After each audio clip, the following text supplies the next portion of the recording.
Ayan na, malayo na tayo ng kunti na sa music. So, pasalamat tayo sa ating mga city engineers. There is sa atong city, siyudad, sa Hingog. The best ang trabaho nila, guys. They are the savior of our foot. Hindi na tayo mapabasa. Ating mga sapatos, hindi na mapabasa kasi wala nang baha dito na mangyayari. At meron na tayong underground drainage, subway drainage. Pwede subway, underground, bottom. Yan. And a secret drainage. Secret. Yeah. Yan. May mga culvert.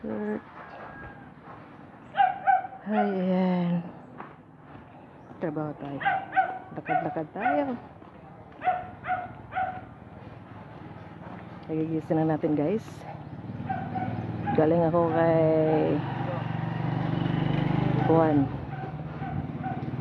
The Tarsier, Denise. Naghatid tayo ng pagkain niya. Corned beef. Giniling na karne. With talong. And with kunting rice. Dapat kunting rice lang sa kanya. At pinainom natin ng vitamins. Pinainom ko siya ng cetirizine. Kasi meron siyang allergy sa kanyang mukha. Yung mukha niya sensitive. Tinalaban din ng sitkuan.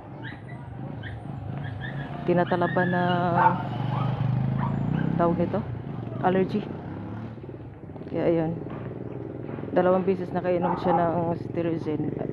Bumalik na sa normal yung skin niya sa mukha. Yes.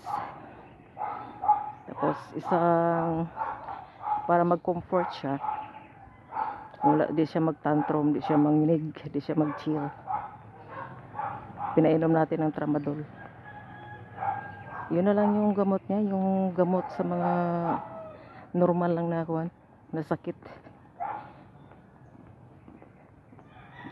Okay naman din. Nakaka-relax naman siya. Sa tingin ko nakaka-relax siya eh. Kasi nakakausap siya. At nagsasalita siya na nag-uusap kami. Doon ako magstay sa bahay ng aking parents.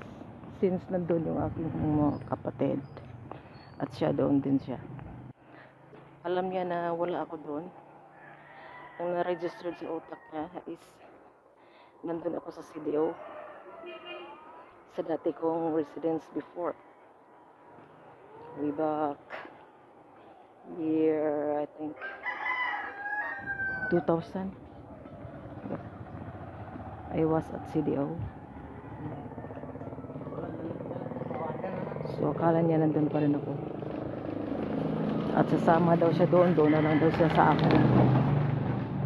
Ako naman siya, na-normalize naman pagka relax yung kanyang brain. Kaya ganyan na lang yung papainom natin na vitamins, yung pamparelax, pampakalma. So ayan. Kahit malayo pa tayo sa journey natin sa ating pagbablog, sige lang.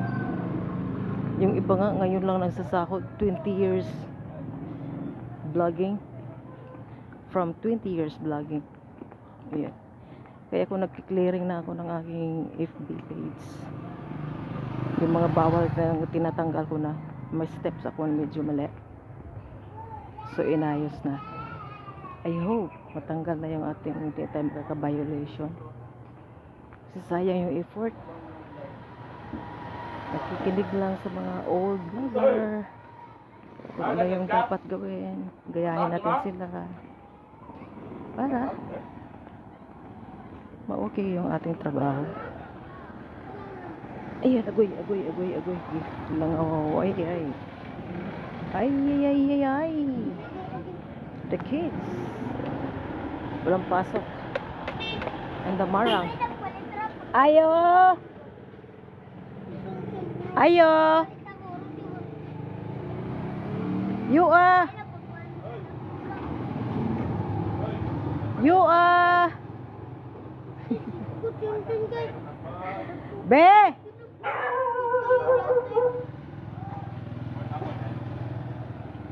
Asa ka?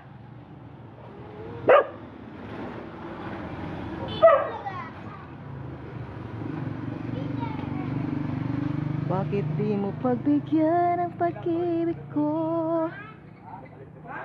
Oh!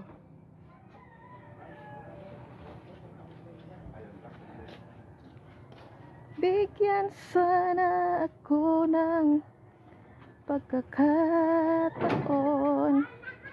Teman, palit ko guandi ka ng parang magkaunta. Ito marang? Ayan.